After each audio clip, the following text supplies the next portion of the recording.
वेदांतातील ग्रंथ श्रवण करण्यासाठी आमच्या चॅनलला सबस्क्राईब करा व बेल आयकॉन दाबायला विसरू नका. अतिशय जवळचं साधन कोणतं? त्या साधनाचा विचार सांगत असताना श्रवण हे साधन आहे ज्ञानाचं, ते अंतरंग आहे, ते अतिशय जवळचं आहे. मग श्रवण कशाला म्हणतात त्याची व्याख्या सांगितलेली आहे. युक्तेने उपक्रमोपसंहारादी पाहून वेदांत वाक्याच्या तात्पर्य निश्चयात श्रवण म्हणतात. षडलिंग पूर्वक. ती षडलिंग कोणती? त्या षडलिंगाचा विचार मी आतापर्यंत केला. त्या श्रवणामध्ये आणखी 3 प्रकार सांगितलेत. श्रवणाचे 3 प्रकार कोणते सांगितले? एक अपातता श्रवण, दुसरं अंग श्रवण आणि तिसरं अंगी श्रवण. बरोबर आहे का? हा, असे 3 उल्लेख आपण करून गेलोय. पहिलं श्रवण सांगितलं अपातता, दुसरं श्रवण सांगितलं अंगी श्रवण आणि तिसरं श्रवण सांगितलं अंग श्रवण. श्रवणाचे 3 प्रकार आहेत.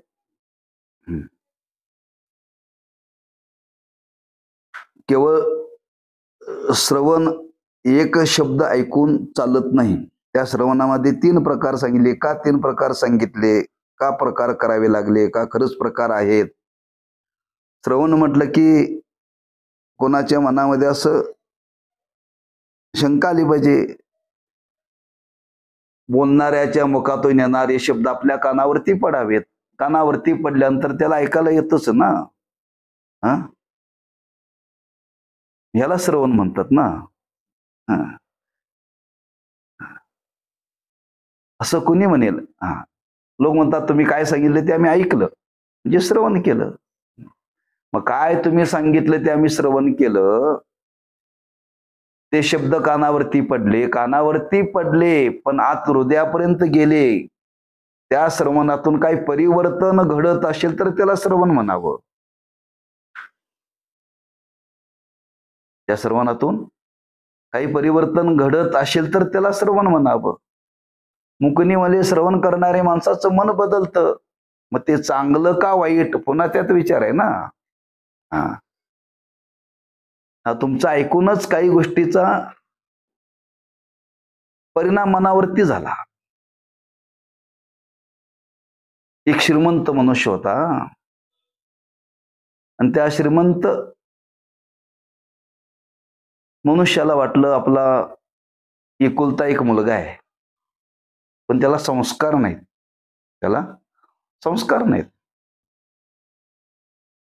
संपत्ती आहे म्हणून तो मुलाला घेऊन एका साधूकडे गेला. म्हणजे महाराज, एकुलता एक मुलगा आहे, संपत्ती आहे, माझ्या मुलाला काही संस्कार नाही, संस्कार करा म्हणे. तेव्हा आपल्या सान्निध्यात माझा मुलगा राहील, याला काहीतरी 4 गोष्टी येताच्या सांगा. राहिला तिथं तो. त्या साधूच्या संगतीमध्ये राहिला. त्या साधूच्या संगतीमध्ये सांगत असताना एक दिवशी त्या साधूच्या मुखातून एक दृष्टांत त्यांनी सांगितला, महाभारतातला विचार सांगितला की पांडव हे क्षत्रिय होते पण क्षत्रिय असून सुद्धा ते पांडव दूध खेळत होते. बरं का? काय खेळत होते? दूध खेळत होते. असं त्यांनी त्या महाभारतातला प्रसंग सांगितला. काही काळ गेला. एक दिवशी तो मुलगा घराकडे आला आणि घराकडे आल्यानंतर त्यांनी बापाला विचारलं, का हो, पांडवा दिकानी जर दूध खेळा तर माझ्यासारख्याने खेळायला का हरकत आहे? म्हटलं, पांडवा दिकानी जर दूध खेळा तर माझ्यासारख्याने खेळायला तर का हरकत आहे? म्हणजे ह्याला संस्कार होण्याकरता तिथं पाठवलं. पांडव सुद्धा दूध खेळत होते, मी खेळायला का हरकत आहे? हे त्याच्या मनाला भिडलं. परिवर्तनच आहे, पण योग्य आहे का अयोग्य आहे? याला श्रवण म्हणत नाहीत.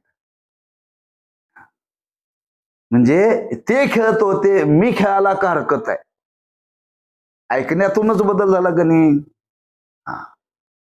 याला श्रवण म्हणत नाहीत. बरं का?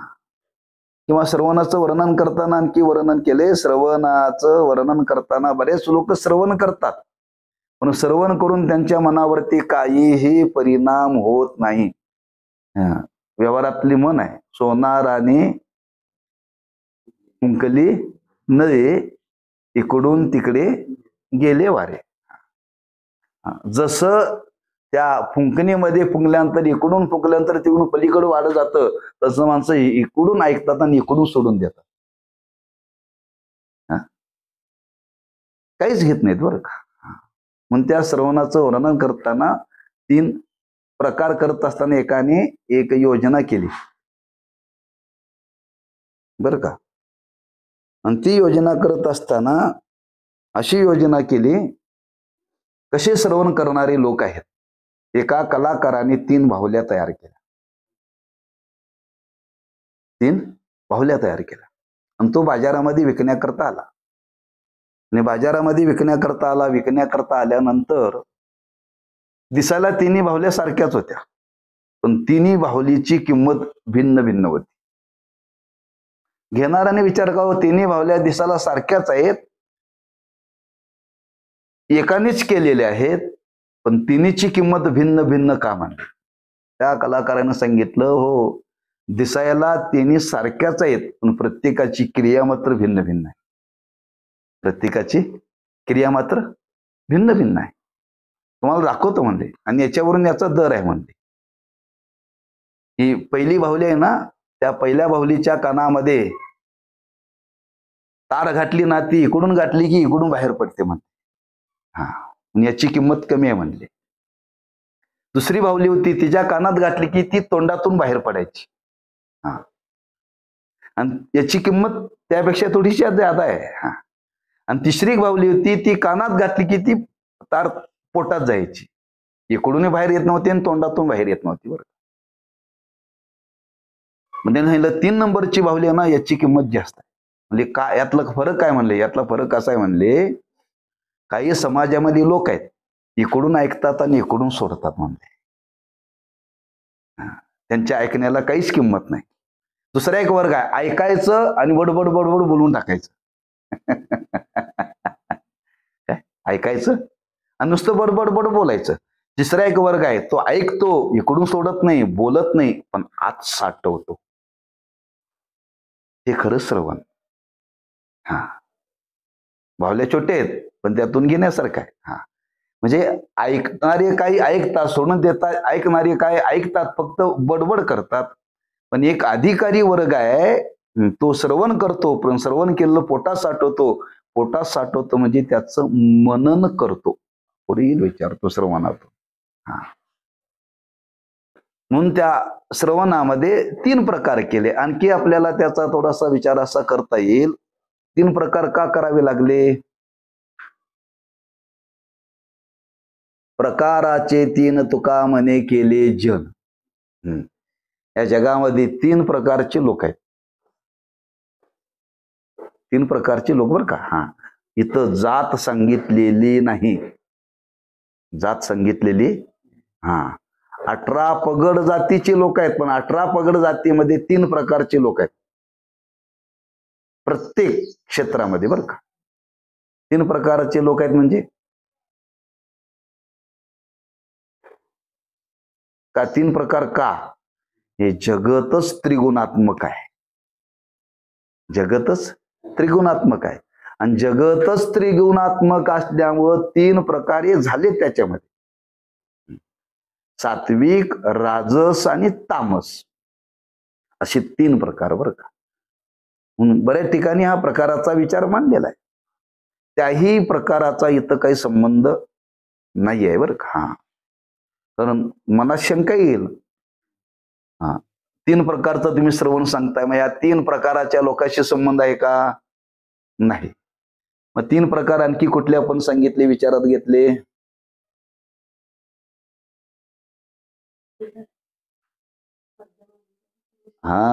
उत्तम, मध्यम, कनिष्ठ.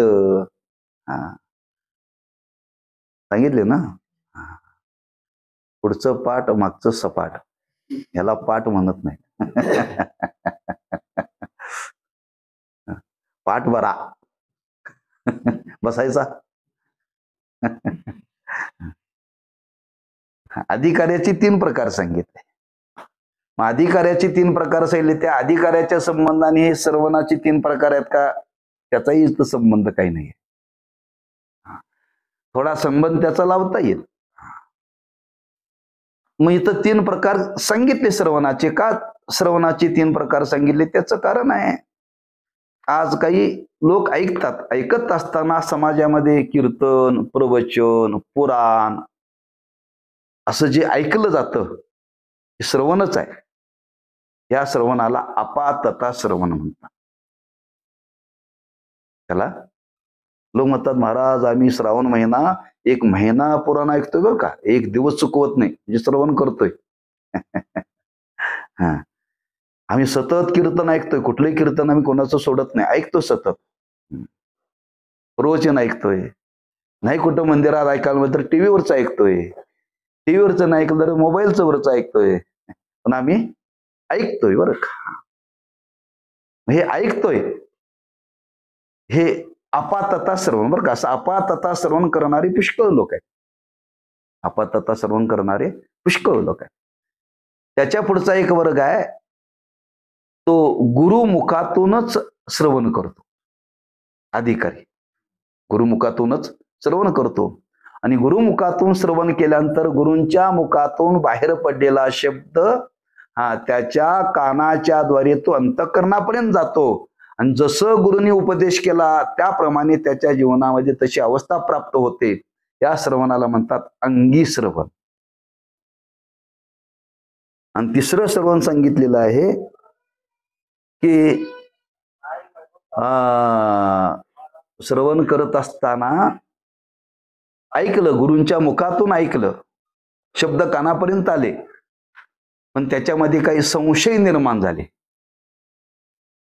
त्या संशय निवृत्ती करता पुन्हा जे श्रवण केलं जातं त्याला म्हणतात अंग श्रवण. बरं का. म्हणजे सहज श्रवण केलं जातं त्याला अपातता श्रवण समजा. कष्टाने अधिकार प्राप्त करून पूर्वपुण्याईने गुरूंच्या मुखातून ऐकलं जातं ते अंगी श्रवण. आणि हे श्रवण ऐकूनही काही परिवर्तन होत नाही, काही मनामध्ये संशय येतात, त्या संशयाच्या निवृत्ती करता पुन्हा श्रवण केलं जातं त्याला अंग श्रवण म्हणतात. असे श्रवणाचे 3 प्रकार आहेत. या पद्धतीनं श्रवण करावं लागतं. या पद्धतीनं पहिला विचार सांगितला, श्रवण करण्याकरता षडलिंगपूर्वक श्रवण केलं पाहिजे.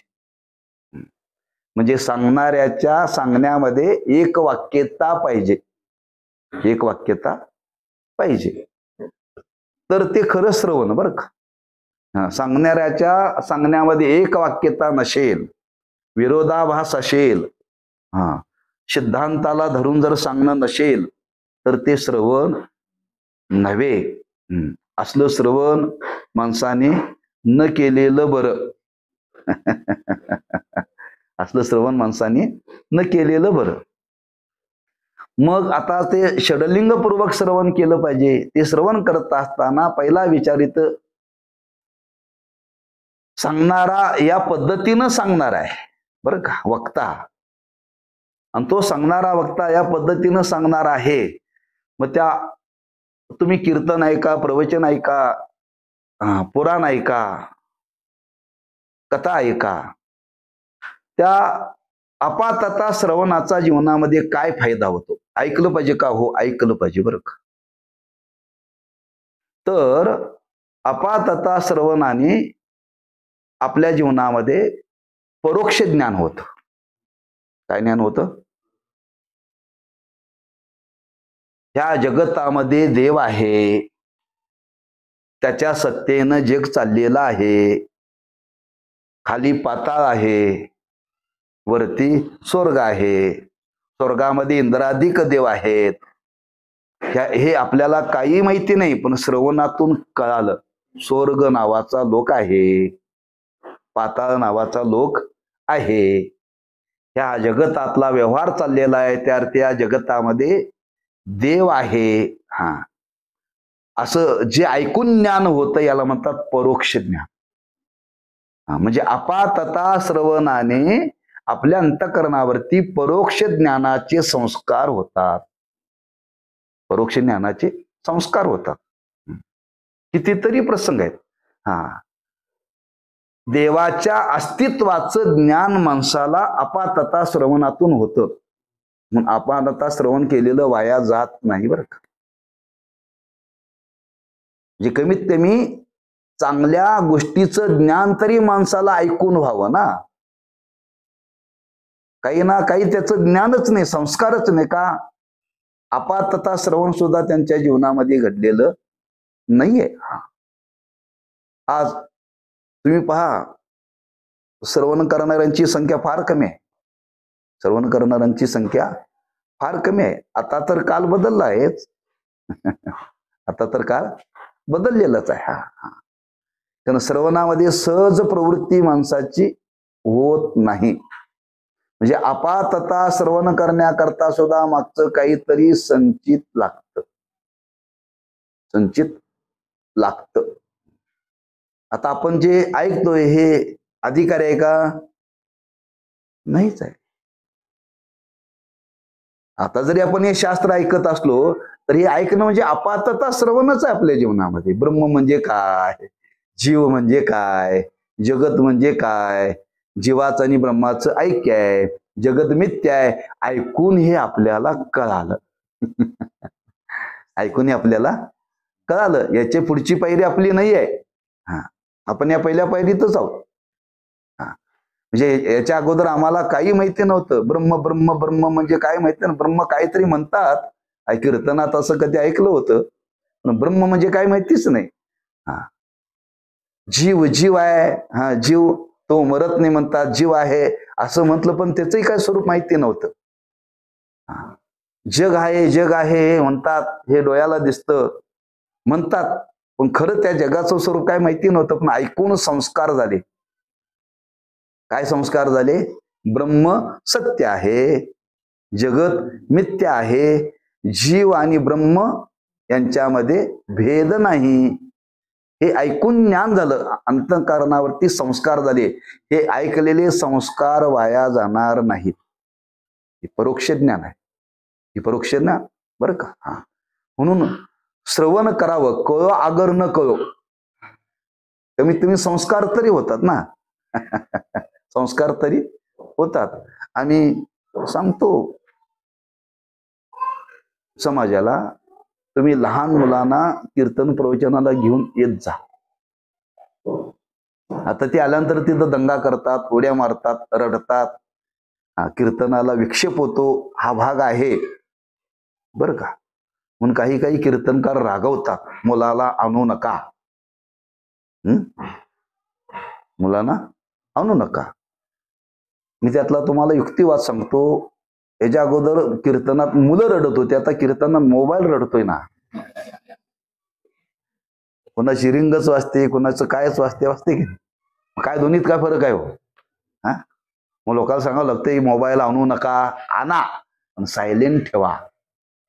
ना मुलं बरी.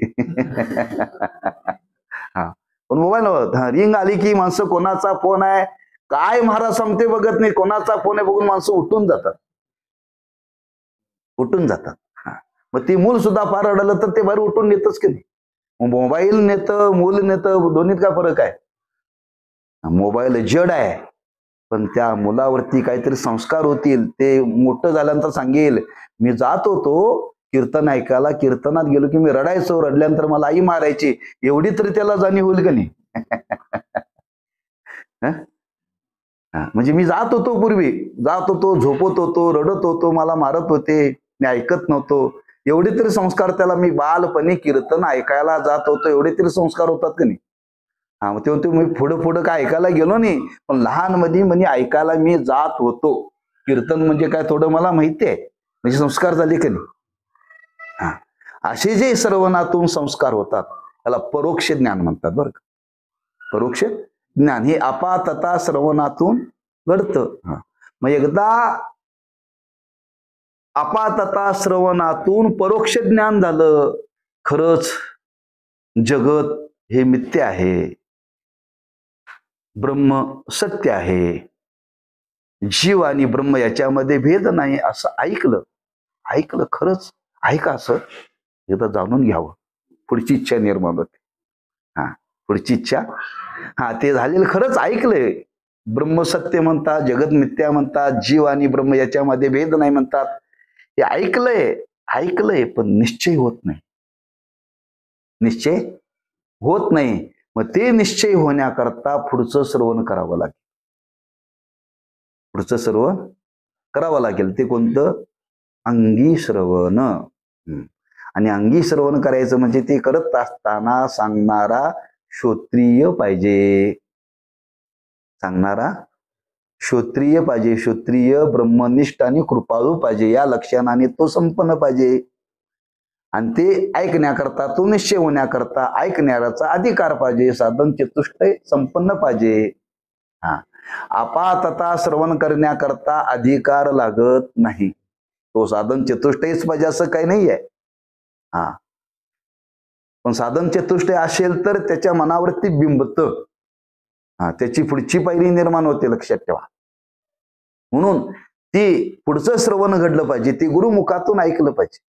आणि ते गुरुमुखातून ऐकलं पाहिजे. म्हणून त्या गुरुमुखातून जे ऐकलं जातं ते अंगी श्रवण. आणि अंगी श्रवण ऐकलं, गुरूंच्या मुखातून शब्द बाहेर पडला, सांगितलं तू सच्चिदानंद स्वरूप आहेस, तू सच्चिदानंद स्वरूप आहेस, असा गुरुनी त्या शिष्याला बोध केल्याबरोबर तुकोबराय म्हणतात, काना वचनाची भेटी सरीसाची पै कीर्ती वस्तू हुनी उटी कवन एक जो. असं सांगितल्या त्याच्या जीवनामध्ये बोध होतो. अंगी श्रवणातून होतो. बरं, अंगी श्रवणातून होतो. आणि ते श्रवण करूनही खरंच काही मनात संशय आला, तुम्हाला मनामध्ये संशय आला, काही प्रतिबंध निर्माण झाला, त्या निश्चयाला प्रतिबंध निर्माण झाला, तो निश्चय होईना. आता काय केलं पाहिजे? पुन्हा श्रवण केलं पाहिजे.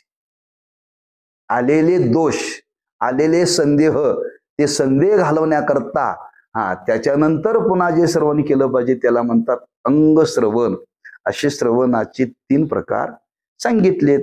त्याचा क्रमानेचा विचार मांडलेला आहे. तो पहिला विचार सांगत असताना अपातता श्रवणाचा विचार सांगितला. तो अपातता श्रवण कुठं घडतं? सत्संगतीत. कुठं घडतो? सत्संगतीमध्ये, संतांच्या संगतीमध्ये. चौकात बसून जे सहज ऐकलं जातं त्याला अपातता श्रवण म्हणत नाहीत. त्याला अपातता श्रवण म्हणत नाहीत. म्हणून त्याचा विचार करत असताना त्याची व्याख्या केलेली आहे. सत्संगतीने श्रद्धापूर्वक वा भक्तीने केलेले जे सत्शास्त्र श्रवण त्यास अपातता श्रवण म्हणतात. काय म्हणतात? काय व्याख्या सांगितली? सत्संगतीने श्रद्धापूर्वक वा भक्तीने केलेले जे सत्शास्त्र श्रवण त्यास अपातता श्रवण म्हणतात. म्हणजे संतांच्या संगतीमध्ये जाऊन श्रद्धापूर्वक, म्हणजे जे श्रवण करायचं आहे ते संतांच्या संगतीमध्ये करायचं आहे. आणि संतांच्या संगतीमध्ये श्रवण करत असताना श्रवण करणाऱ्याच्या अंतःकरणामध्ये श्रद्धा पाहिजे. काय पाहिजे? श्रद्धेनं श्रवण केलं पाहिजे. करायचं म्हणून श्रवण करून चालणार नाही, टाइमपास म्हणून नव्हे. घरातले लोक म्हणतात मठात सप्ताह चालू आहे, संध्याकाळी प्रवचन आहे, कीर्तन आहे, तेव्हा घरात बसण्यापेक्षा ऐकायला जा. घरातली म्हणतात गावात सप्ताह चालू आहे, इथं बसण्यापेक्षा ऐकायला जा. आता तो ऐकायला आला, श्रद्धेनं आला का घरातल्या लोकांनी हाकललं म्हणून आला? घरातल्या लोकांनी हाकलून दिलं म्हणून आला. बरीच माणसं चातुर्मास ऐकायला जातात 4 महिने. 4 महिने जातात का? आता घरात काय काम नाही, महिन्याला पेन्शन येते. हे घरात नातवं सांभाळण्यापेक्षा 4 महिने तिथं निवांत राहिलेलं बरं. तिथं निवांत. बरीच माणसं 4 महिने राहतात, पण जशी 4 महिने जाताना असतात तशी येताना तशी 4 महिने तशीच असतात ती. का श्रद्धेनं जातच नाही हो. 4 महिने कुठं तरी घालवायचे, ते 4 महिने पंढरपुरात घालवायचे. 4 महिने आनंद. तुम्ही पहा, ती 4 महिने श्रवण ऐकायला येतात, गाथा ऐकायला जातात. बऱ्याच रिटायर झालेल्या महिला, रिटायर झालेली माणसं, ते श्रवण सुरू झालं, प्रवचन सुरू झालं की यांचा डोळा लागला बरं का. डोळा लागला. म्हणून ब्रह्मलीन रंगनाथ महाराज प्रभणीकर गुरुजी म्हणायचे, ते चातुर्मास प्रवचन करायचे पंढरपुरात बरं का. ते गमतीन म्हणायचे. ते म्हणजे आमचे वक्ते कोण? बायका मेलेले नवरे आणि नवरे मेलेल्या बायका. काय म्हणायचे ते? बायका मेलेले नवरे आणि नवरे मेलेले बायका. आमच्या श्रवणाला कोणी असा तरुण कुणीच येत नाही का? ज्यांचं दप्तर जळाले तीच आमचे श्रवण आले. त्या श्रवणाचा काय परिणाम आहे? म्हणून इथं विचार सांगितला की ते श्रवण करताना श्रद्धापूर्वक श्रवण केलं पाहिजे, भक्तीनं श्रवण केलं पाहिजे. आणि काय श्रवण केलं? सत्शास्त्राचं श्रवण केलं पाहिजे. म्हणजे संतांच्या संगतीमध्ये श्रवण केलं पाहिजे, श्रद्धापूर्वक केलं पाहिजे वा भक्तिपूर्वक केलं पाहिजे. आणि ते कसं केलं पाहिजे? कशाचं केलं पाहिजे? सत्शास्त्राचं. कशाचं तरी नव्हे. ज्ञानोबरांची ज्ञानेश्वरी हे सत्शास्त्र आहे, खरं शास्त्र त्याच्यामध्ये. तुकोबरांची गाथा हे सत्शास्त्र आहे. नाथ महाराजांचा भागवत हे सत्शास्त्र आहे, ज्याच्यामध्ये शास्त्राचं परिपूर्ण वर्णन आलेलं आहे. ज्या शास्त्राचं श्रवण केल्यानंतर काहीतरी जीवनावरती परिणाम होईल किंवा वास्तव स्वरूपाचं ज्याच्यामध्ये वर्णन केलेलं आहे, असं सत्शास्त्राचं श्रवण करावं. काहीतरी श्रवण करू नये बरं का, काहीतरी श्रवण करू नये. आता गावोगावी ही पुराण वाचली जातात, सत्शास्त्रच आहे, सत्शास्त्रच आहे, नाही असं नाही आहे. राम विजय, भक्ती विजय, कथा रूपाने असताना पण शास्त्राच्या पुराणाच्याच आधाराने त्याच्यामध्ये आलेलं आहे. पण ऐकणारी माणसं ज्या मानाने श्रद्धेनं ऐकायला पाहिजे त्या मानाने श्रद्धेनं ऐकत नाहीत. श्रद्धेनं ऐकत नाहीत का? श्रद्धेनं ऐकलं तर त्याचा परिणाम होतो, लक्षात ठेवा. मी म्हणत नाही, स्वतः भगवंतानीच वर्णन केले. काय वर्णन केले? श्रद्धावान लभते ज्ञानम. श्रद्धावान पुरुषालाच लाभ होतो, ज्ञान होतं. ज्याच्या जीवनामध्ये श्रद्धा नाही त्याला ज्ञान होत नाही, त्याला फल प्राप्त होत नाही. श्रद्धा पाहिजे. हे सांगतात ना, हे सांगतात, हे खरंच सांगतात. सांगणाऱ्यावरती श्रद्धा पाहिजे. लोक म्हणतात, हा काय सांगतोय, ह्याला काय कळतंय, ह्याला काय माहिती आहे, असं म्हणत माणसं ऐकतात बरं का. असं म्हणत ऐकतात. काही माणसं ऐकायला येत नाही, हे काय सांगते, ह्याचं काय ऐकायचं म्हणतात. म्हणजे ऐकणाऱ्याच्या अंतःकरणामध्ये श्रद्धा नाही. म्हणजे संतांच्या संगतीमध्ये श्रवण केलं पाहिजे, पण ते श्रवण करता असताना ऐकणाऱ्याच्या अंतःकरणामध्ये श्रद्धा पाहिजे वा भक्ती पाहिजे आणि सत्शास्त्राचं श्रवण केलं पाहिजे. असं जे श्रवण केलं जातं त्याला अपातता श्रवण म्हणतात. पहिली व्याख्या सांगितली. याचा फायदा काय? याचा फायदा सांगत असताना अपातता श्रवण केलेल्या सत्शास्त्र संस्काराने असत्वापादक आवरण निवृत्ती समर्थाचे परोक्ष ब्रह्मात्मिक ज्ञान होते. असत्वापादक आवरण, आवरणाचे काय प्रकार सांगितले बर का, पुढे येतील ते. असत्वापादक आवरण म्हणजे खरंच्या जगतामध्ये देव आहे का? असता तर दिसला असता. असं जे आवरण आहे त्या आवरणाला असत्वापादक आवरण म्हणतात. लोक म्हणतात देव असता तर दिसला असता, दिसत नाही त्या अर्थी नाही. नाही म्हणतो ना, म्हणजे समजावं याला दिसत नाही, हा मानत नाही, याच्या चित्तात आवरण आहे. कोणतं? असत्वापादक आवरण आहे. असला तर दिसता असला असं लोक सहज म्हणतात. समजावं त्याला शास्त्राने लक्षण केलं. हा नाही म्हणतो समजावं याच्या चित्तामध्ये असत्वापादक नावाचा आवरण आहे का, याच्या अंतःकरणावरती सत्शास्त्राचे संस्कारच नाही. शास्त्राचे संस्कार नाही. संस्कार नसलेला माणूसच असा बोलतो. संस्कार नसलेलाच माणूस असा बोलतो बरं का. म्हणजे सत्शास्त्र, त्याला शास्त्रच काय हे माहिती नाही. शास्त्र काय आहे हे त्याला माहितीच नाही. म्हणून सत्शास्त्राने पहिलं असत्वापादक आवरण निवृत्त होतं आपातता श्रवण केल्याने. हा त्याचा फायदा आहे बरं का. हे त्याचं फल आहे. म्हणजे खरंच ह्या जगतामध्ये देव आहे, फक्त आहे एवढा निश्चय झाला बरं का. त्याला परोक्ष ज्ञान म्हणतात. हे फल आहे आपातता श्रवणाचं. म्हणून असत्वापादक आवरण निवृत्ती समर्थ असे परोक्ष ब्रह्मात्मिक ज्ञान होते. ब्रह्मात्मिक ज्ञान म्हणजे ब्रह्म आणि जीव यांचं ऐक्य, ब्रह्मापासून जीव वेगळा नाही असं ऐकून परोक्ष ज्ञान. ब्रह्मज्ञानच पण परोक्ष बरं का.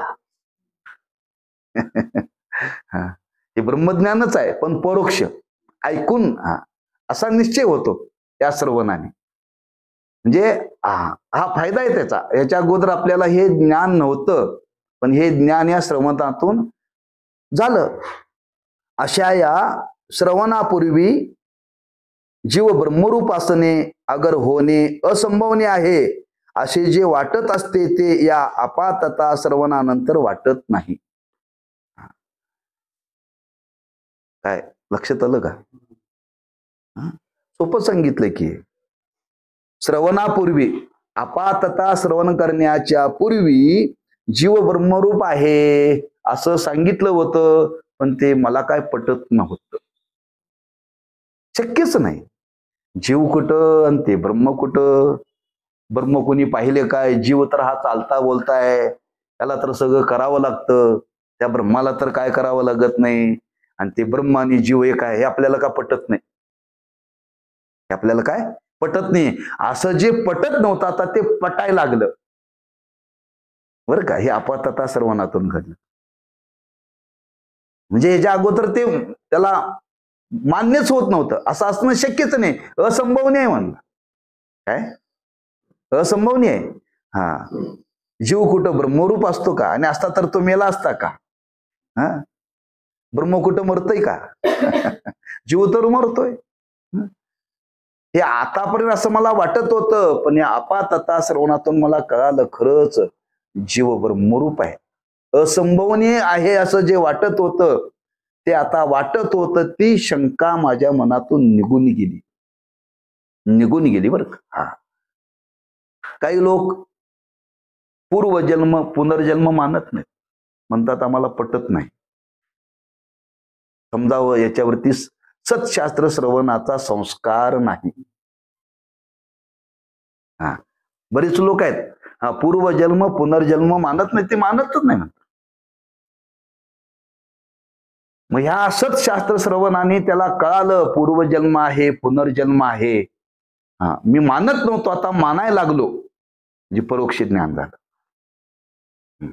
त्याचा पुष्कळ विचार मांडलेला आहे. मानायचं का न मानायचं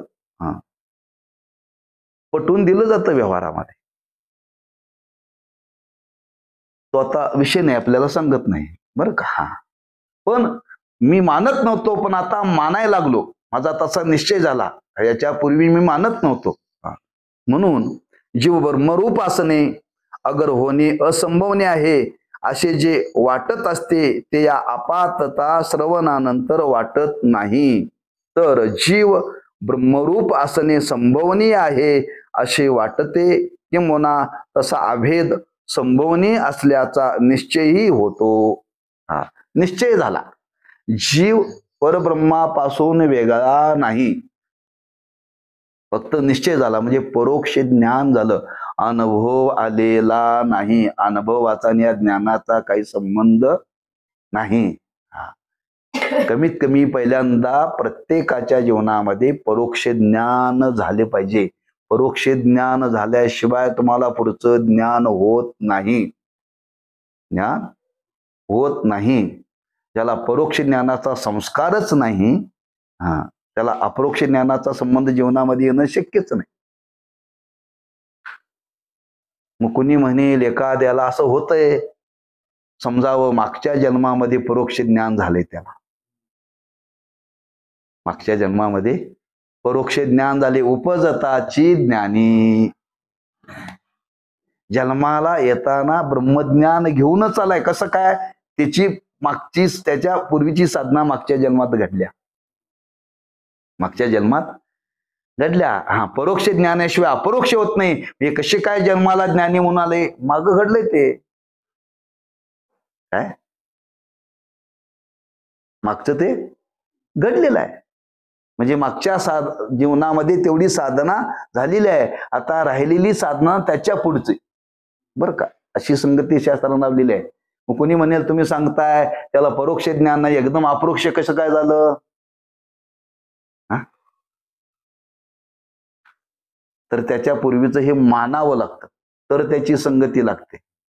म्हणून पहिल्यांदा आपातता श्रवण घडलं पाहिजे. सत्शास्त्र श्रवण केलं पाहिजे. लोक म्हणतात कशा करता श्रवण करायचं? त्याने काय पोट भरतं का? पोट भरत नाही. पोट भरत नाही. मग कशा करताय? पोट कसं भरावं?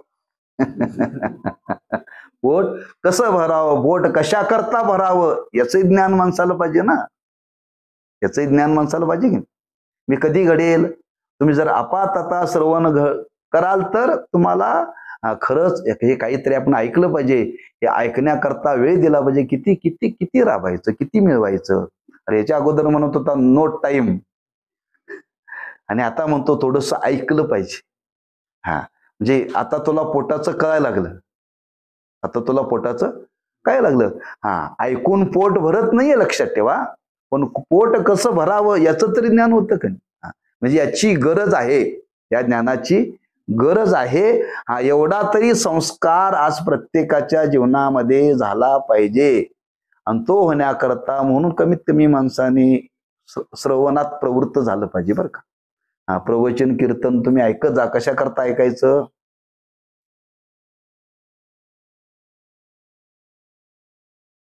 परोक्ष ज्ञान होण्याकरता, परोक्ष ज्ञानाचे संस्कार होण्याकरता. कमीत कमी ऐका, बरं का. ऐकत जा. समोरचा माणूस काय सांगतोय ते ऐकत जा. त्याचं काय होणं काढत जाऊ नका. होणं काढत जाऊ नका. कारण काय होतंय, थोडस चांगलं माणसाला ऐकायला आलं की माणसं होणं काढतात. हो, शिकलेली बाई असेल तर अडाणी बाईला नाव ठेवते. काय, शिकलेली बाई असेल तर अडाणी बाईला नावं ठेवते. पण शिकलेल्या बाईने अडाणी बाईला नावं कधी ठेवू नये. कारण तिचं ज्ञान वेगळं, आपलं ज्ञान वेगळं. आपलं ज्ञान पुस्तकी आहे, तिचं ज्ञान अनुभवातलं आहे. तिचं ज्ञान अनुभवातलं आहे. म्हणून श्रवण करावं, आणि त्या श्रवणातून हा फायदा होतो. पहिलं श्रवण सांगितलं, आपातता श्रवण. त्याच्या पुढे सांगतात की जो साधन चतुष्टय संपन्न, अर्थात ज्याचा पूर्व अधिकार सिद्ध आहे व ज्या संशय विपर्यासादी ज्ञान प्रतिबंधकाचा अभाव आहे, त्या अधिकाऱ्याने श्री गुरुमुखाने उच्चारण केलेले तत्वमशी इत्यादी महावाक्य श्रवण करणे, कानाने श्रद्धापूर्वक ऐकणे, यास अंगी श्रवण म्हणतात. यास अंगी श्रवण म्हणतात.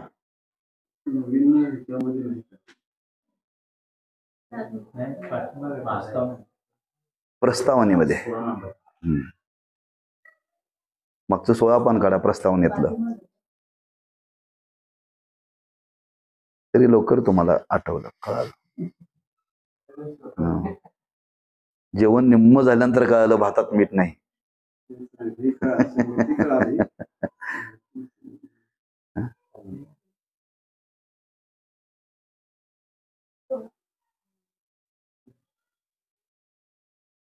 सापडलं का? किती नंबर आहे? उद्या सापडलं बघ. 16 पान.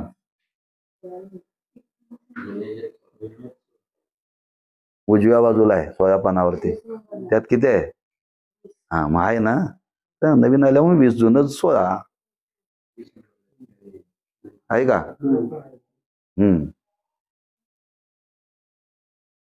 म्हणून अंगी श्रवणाचा अधिकार सांगतात. पहिला कुठला विचार झाला? अपातता श्रवण. आता अंगी श्रवण. अंगी श्रवण आता अंगी श्रवण करण्याकरता त्याचा अधिकार असावा लागतो. पहिला विचार पूर्व अधिकार सिद्ध आहे. पूर्व अधिकार म्हणजे कोणता? साधन चतुष्टय संपन्न. साधन चतुष्टय म्हणजे कोणता? विवेक, वैराग्य, क्षमादी षटक संपत्ती आणि मुमुक्षत्व. ही लक्षणं ज्याच्या जवळ आहेत त्या लक्षणाने जो संपन्न आहे त्याला साधन चतुष्टय संपन्न म्हणतात. असा ज्याचा पूर्व अधिकार सिद्ध आहे, पण ज्या संशय विपर्यासादी ज्ञान प्रतिबंधकाचा अभाव आहे.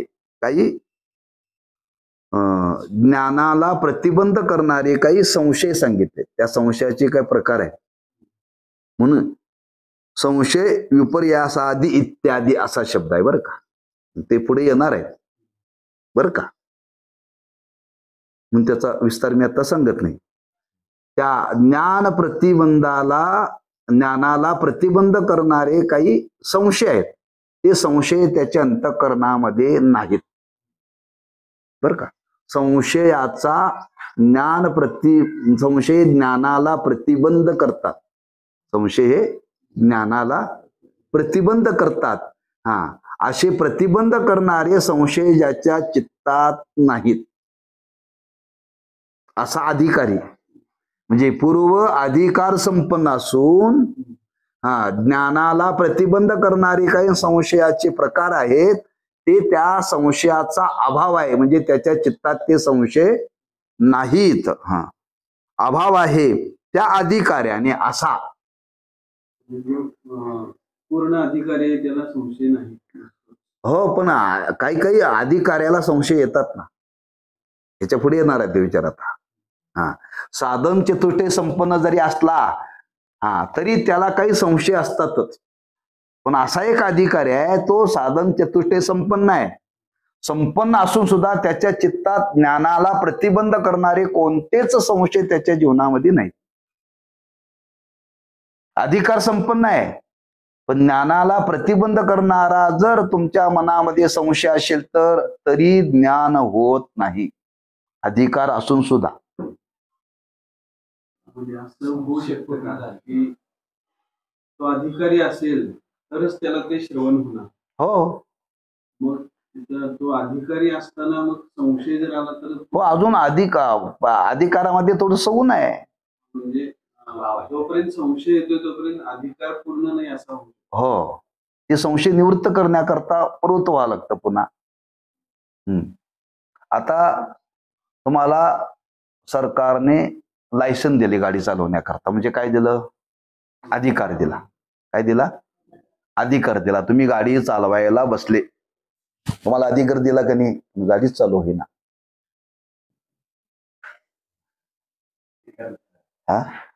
प्रतिबंध गाडीमध्ये निर्माण झाला. तुमच्यात प्रतिबंध नाहीये. तुम्हाला अधिकार दिलाय. हो लायसन दिलंय, अधिकार आहे. पण गाडी चालू होण्याकरता काही मशीन मध्ये प्रतिबंध निर्माण झालाय. ते आपल्याला ज्ञान कुठं आहे? मिस्त्रीला बोलवा. बरोबर आहे की नाही? आपल्याला लायसन मिळालं म्हणजे अधिकार मिळाला की नाही गाडी चालवण्याचा. मग गाडी का चालू आहे ना? त्या इंजिन मध्ये काहीतरी प्रतिबंध निर्माण झालाय. प्रतिबंध निर्माण झालाय. पण काय प्रतिबंध निर्माण झालाय त्या प्रतिबंधाचं आपल्याला ज्ञान नाही ना. मग कोणाला बोलवा? मिस्त्रीला बाबा. मिस्त्रीनं बघितलं काय नाही, फक्त ती पेट्रोलची जाळी काढली, कुंकर मारली, घातली, गाडी चालू झाली. फक्त त्या पेट्रोलच्या जाळीमध्ये काहीतरी अडकलं होतं, प्रतिबंध गाडी चालू होण्याला. अधिकार असून गाडी तुम्हाला चालवता येत सुद्धा गाडी चालू होईना, तो प्रतिबंध त्याच्यामध्ये निर्माण झाला ना. तसं अधिकार प्राप्त होऊन सुद्धा काही संशय निर्माण होतात. त्या संशयाकरता पुन्हा त्या अधिकाराने आणखी साधना करावी लागते. त्या संशयाच्या निवृत्ती करता तो या श्रवणाचा पुढचा विचार सांगितला, त्याला अंग श्रवण म्हणतात बरं का. इथं विचार चाललाय ज्याच्या मनात आता कुठला संशय नाही, निसंशय, एवढा अधिकार त्याला प्राप्त आहे. साधन चतुष्टय अधिकार संपन्न आहे. ज्ञानाला प्रतिबंध करणारा कोणताही संदेह त्याच्या चित्तामध्ये आता राहिलेला नाही. म्हणून 65 शब्द सांगितल्याबरोबर चांगदेवाला बोध झाला. पूर्व अधिकार संपन्न होता चांगदेव, पूर्व अधिकार संपन्न होता. फक्त एक संशय होता, तो ज्ञानोबांनी सांगितल्या काना वचनाची भेटी. लगेच चांगदेवाला बोध झाला. चांगदेवाला एवढाच अभाव होता, तो आत्मा आनंदरूप आहे असं मानत होता, पण आत्मा आणि ब्रह्म एक आहे हा त्याला संशय होता. हा निश्चय नव्हता बरं का. तो आत्मानंदामध्ये राहत होता. 6 महिने आत्मानंदात राहत होता. तहान लागत नव्हती, भूक लागत नव्हती. चांगला आहे की नाही? किती पैसे वाचतात? काय खायलाच लागत नाही. तुम्ही म्हणाल आपल्याला खायला लागत नाही, पण बायका पोरांची वाट काय? सगळ्यांना शिकवायचा योग. महाराज झोप लागत नाही, योग कसं काय शिकवताय? योगातून समाधी प्राप्त व्हावी लागते ना. जे चांगदेवाचा तो अधिकार पूर्ण होता.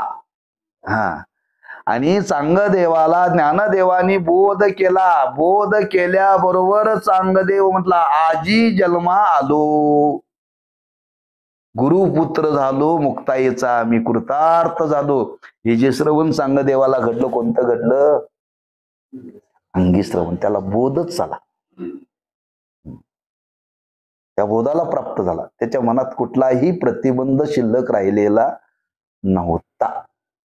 म्हणून ज्ञान प्रतिबंधकाचा अभाव आहे. त्या अधिकाऱ्याने श्रीमुखाने उच्चारण केलेले तत्वमसी, तत्व म्हणजे ते तू आहेस. ते ब्रह्म, तू आत्मा, ते तूच आहेस, ते वेगळं नाहीये असं ऐकल्याबरोबर इत्यादी महावाक्य श्रवण करणे, कानाने श्रद्धापूर्वक ऐकणे यास अंगी श्रवण म्हणतात. याला अंगी श्रवण म्हणतात. या श्रवणाने उपरी निर्दिष्ट अधिकाऱ्यास त्या महावाक्यातील पदातील अखंड अर्थात असलेली वृत्ती की जी अपातता श्रवणामुळे पूर्वीच ज्ञात असते, तिचे या महावाक्याच्या संबंधरूप अंगी श्रवणाने स्मरण होऊन आवरण निवृत्तीपूर्वक ब्रह्मात्मिक ज्ञान चित्तात उदय पावते. म्हणजे पूर्वीचा संस्कार अपातता श्रवणातून मी ब्रह्म आहे फक्त ऐकून ज्ञान झालं. ते ब्रह्म मी कसं आहे आता अधिकारातून, अधिकार पूर्व सिद्ध असल्यामुळं गुरुमुखातून ऐकल्याबरोबर तसा आता निश्चय झाला. तसं ज्ञान त्याच्या हृदयामध्ये उदयाला आलं. उदयाला आलं. त्या गुरुमुखातील वाक्याचा आणि त्याच्या श्रवणाचा संबंध आल्याबरोबर उदय, ते ज्ञान प्रगट झालं. कमळ आहे, कमळ ते मिटलेलं आहे. ते कधी उमलतं?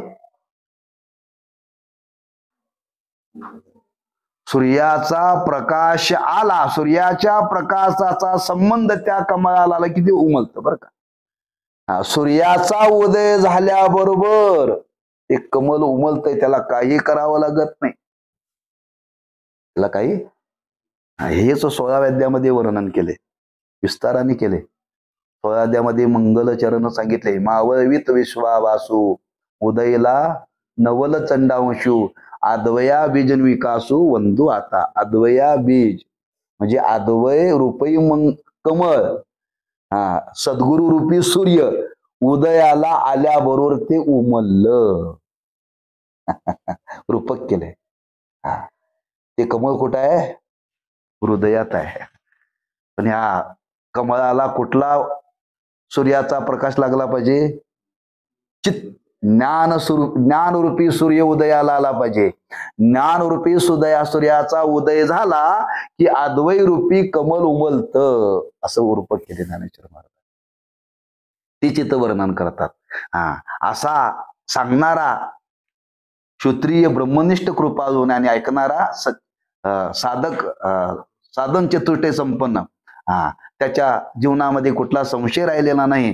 त्या पूर्वीचे संस्कार ज्ञानाचे आणि त्यांच्या वाक्याचा श्रवणाचा संबंध आल्याबरोबर त्याच्या हृदयामध्ये ज्ञान उदयाला आलं. हेच वर्णन भगवंतांनी केले. श्रद्धावान लभते ज्ञानम तत्पर संयेतेंद्रिया ज्ञानम लब्ध्वा पराम शांती अचिरेनादि गच्छति. त्याला परम शांतीचा अनुभव येतो, असं भगवंतांनी वर्णन केले.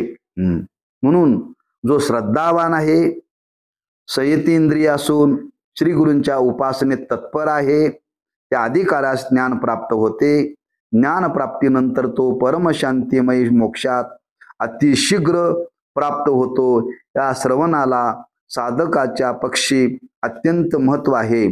सारांश: श्रोत्रिय ब्रह्मनिष्ठ व दयाळू सद्गुरूस योग्य अधिकारी अनन्य भावाने शरण गेला असता श्री गुरूंनी तत्वमसी इत्यादी महावाक्य उपदेशल्याबरोबर श्रोत्याच्या कानाचीच श्री गुरूंच्या महावाक्याची भेट होतात. अहम ब्रह्मास्मी असा साक्षात अनुभव घेऊन त्यास शेवटी वृत्तीशून्य सत्सामान्य देहतादात्म्य रहित ब्रह्मस्थिती लाभते. हीच जीवनमुक्ती होय. तो देहांती विदेह मोक्षात प्राप्त होतो. असा या अंगी श्रवणाचा महिमा आहे. अंगी श्रवणाने माणसाला जीव ब्रह्मैक्य ज्ञान होतं, त्याला अनुभव येतो. ह्या श्रवणाचं महात्म्य. पहिल्या श्रवणाचं फल काय? आणि अंगी श्रवणाचं फल काय? अपरोक्ष. जसं ऐकलं तसा त्याला अनुभव येतो, आणि तसा अनुभव जिवंतपणे येणं त्याला म्हणतात जिवंत असून मुक्त, त्याला म्हणतात जीवन मुक्ती. सोपं आहे का नाही? जिवंत असतानाच मुक्त. लोक म्हणतात मेल्यानंतर मुक्त. मेल्यानंतर मुक्त नाही, जिवंत असतानाच मुक्त व्हायचंय. हे फल आहे. आणि जिवंत असतानाच मुक्त होऊन संसार केला संतांनी. आम्ही संसाराला चिकटलेले आहोत. आपल्याला मुक्तीचा संबंध आलेला नाही. काही मुक्ती नावाची बायको भेटली असेल तर तेवढीच. काय मुक्ती नावाची बायको भेटली असेल तर तेवढीच नावाची, पण ती भेटून सुद्धा आपल्यात काय परिणाम? का तीच मुक्त नाही तर आपण कसं मुक्त होणार? पण तुकोबाराय म्हणतात आम्हाला भेटली तुका म्हणे मुक्ती परनेली नोवरी. आता महाराज म्हणतात आम्हाला जिवंतपणेची मुक्ती प्राप्त झाली. आता उरलेलं आयुष्य खेळीमय आनंदात घालवायचं. आता आमचा संसाराचा आमचा काही संबंध नाही. ते संसारामध्ये राहत होते, पण संसाराचा त्यांचा संबंध काही नव्हता, काहीही नव्हता. त्या संसाराचा परिणाम त्यांच्या जीवनावरती अंतःकरणावरती काही झाला नाही.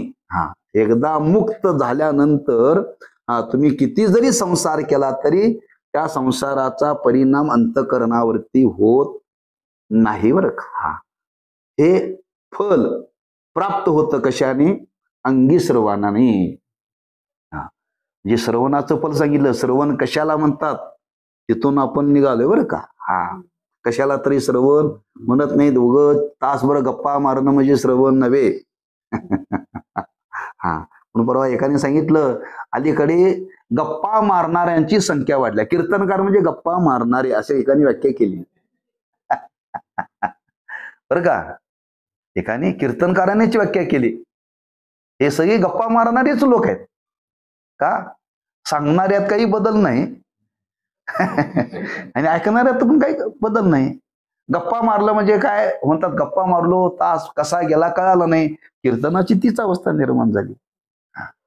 म्हणजे गप्पा मारणाऱ्यांची संख्या वाढलेली आहे, म्हणून त्याला श्रवण म्हणत नाहीत. म्हणजे अंगी श्रवण आहे.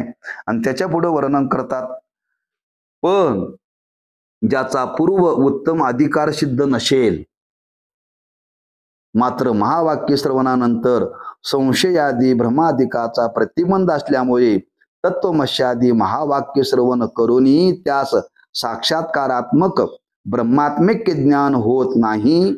म्हणून त्या संशय भ्रमाधिकाच्या निवृत्तीसाठी पुन्हा विचार रूप श्रवण म्हणजेच अंग श्रवण करावे. अधिकार नाहीये. वर्णन काय केले, उत्तम अधिकार सिद्ध नसेल, मात्र महावाक्य श्रवण ऐकलेलं आहे. अधिकार उत्तम नाही म्हणजे मध्यम मध्ये आहे. उत्तम अधिकार म्हणून अधिकाराचे 3 प्रकार सांगितलेत. आपला उत्तम अधिकारी कोण? सांगितल्या ज्याला बोध होतो तो उत्तम अधिकारी. हे श्रवण करूनही महावाक्याचं पण संस्कार आहेत. अपातता श्रवण घडलेलं आहे. आम्ही आता अंगी श्रवणही केलेलं आहे. अंगी श्रवण केलं पण अधिकार नाही आहे. आता आपण कुठं बसते ते आपण ठरवायचं बरं का. आम्ही ऐकतोय पण ऐकून सुद्धा आम्हाला तसा बोध होत नाही. म्हणजे अधिकार आपला उत्तम नाही आहे हे आपल्याला कळतं बरं का. कोणी सांगायची गरज नाही आहे. मग आता इच्छा तर आहे, ज्ञान व्हावं, मग काय प्रतिबंध आहेत. मग ते प्रतिबंध आहेत, ते प्रतिबंध घालवण्याकरता विचाररूप पुन्हा श्रवण करावं लागेल. विचाररूप पुन्हा श्रवण, विचाररूप म्हणजे विवेकातून केलेलं श्रवण, त्याला विचाररूप श्रवण म्हणतात. ते पुन्हा त्या संशयाच्या निवृत्ती करता करावं लागेल. कुठपर्यंत ते संशय निवृत्त होत नाही तोपर्यंत त्यांनी ते पुन्हा पुन्हा श्रवण केलंच पाहिजे. विचाररूप श्रवणाने ते संशय निवृत्त करायचे. म्हणजे संशयादी भ्रमाधिकाचा प्रतिबंध या अंग श्रवणाने निवृत्त होऊन ब्रह्मात्मिक्याचे निश्चय रूप ज्ञान होते. युक्तिपूर्वक विचाररूप श्रवणाने प्रमाण संशयादी प्रतिबंध निवृत्त होऊन संपूर्ण वेदाचे वेदांत वाक्याचे महातात्पर्य विरोधाभास परिहारपूर्वक समन्वयात्मक विचाराने अखंड अनंत अद्वय ब्रह्मातच असल्याचा दृढ निश्चय होतो. आता आपला अधिकार कमी आहे, काही आपल्या मनामध्ये संशय आहेत. त्या संशयाचे काही प्रकार सांगितले. प्रमाण संशय, प्रमेय संशय, त्याची निवृत्ती करावी लागेल. आणि त्याची निवृत्ती केल्यानंतर मग आपल्याला ज्ञान होईल. मग त्याच्या निवृत्ती करता पुन्हा श्रवण करावं लागेल. पुन्हा 12वीला एक विषय गेला. मग तो एक विषय घालवण्याकरता पुन्हा आता विचाररूप श्रवण करावं लागेल. पुन्हा परीक्षा देण्याकरता अभ्यास. 12वी झाली, 12वी झाली, पण एक विषय राहिला ना. एक विषय राहिला. मग आता 12वी शिकला, एक विषय राहिला. मग एक विषय राहिला त्याला पास म्हणतात का नापास म्हणतात? मग इथं उत्तम अधिकारी कसं म्हणतील हो? म्हणजे व्यवहारामध्ये जर एखादा विषय जर राहिलेला असेल तर त्याला पास म्हणत नाही, नापासच म्हणतात. पण तो काय म्हणतोय, अहो एक विषय गेला म्हणतोय, तो नापास म्हणत नाही का? लाज वाटते सांगायला. सांगायला लाज वाटते बरं का. ते गमतीनं गुरुवारी महाराज सांगत असतात, स्वयंपाक करत असताना भाजीमध्ये मीठ जादा पडलेलं असतं. जेवणारा सांगतोय, ओ वहिनी खरं झालंय. त्या बाईला वाईट वाटते बरं का ऐकायला. नाही हो, खरं झालं नाही. चुकून 2दा मीठ पडले म्हणते हा, जेवताना स्वयंपाक नीट नाही झाला तर अपमान कोणाचा आहे? करणाऱ्याच आहे. मग तिला ते अपमान सहन होत नाही. ती म्हणजे मी स्वयंपाक चांगलाच केलाय, लक्षपूर्वक केलाय, चुकून 2दा मीठ पडले. चुकून 2दा मीठ पडले. अहो भात करपलाय, नाही नाही, हो थोडस दुर्लक्ष झालं म्हणून जास्त जायला लागला. आम्ही तेच सांगाले ना. आता ते निवृत्त केलं पाहिजे ना. तसं तसं आपल्याला नापास झालं असलेला वाटत नाही, पण एक विषय गेला म्हणतो, मग त्याच्याकरता पुन्हा शिकावं लागतं. वा, हे शास्त्र सांगतं की त्या निवृत्ती करता जे संशय निर्माण झाले, त्या संशयाच्या निवृत्ती करता पुन्हा आपल्याला श्रवण करावं लागेल. आणि ते एक श्रवण केले की पुन्हा ते निर्माण झालेले संशय ते निवृत्त होतात आणि त्याला ते ब्रह्मज्ञान होतं. म्हणून त्या संशयाच्या निवृत्ती करता अंग श्रवण करावं लागेल. असे श्रवणाचे 3 प्रकार सांगितले. याचा पुढचा विचार पुढच्या पाठात बघू. पुंडलिक वरदारी विठ्ठल श्री ज्ञानदेव तुकाराम.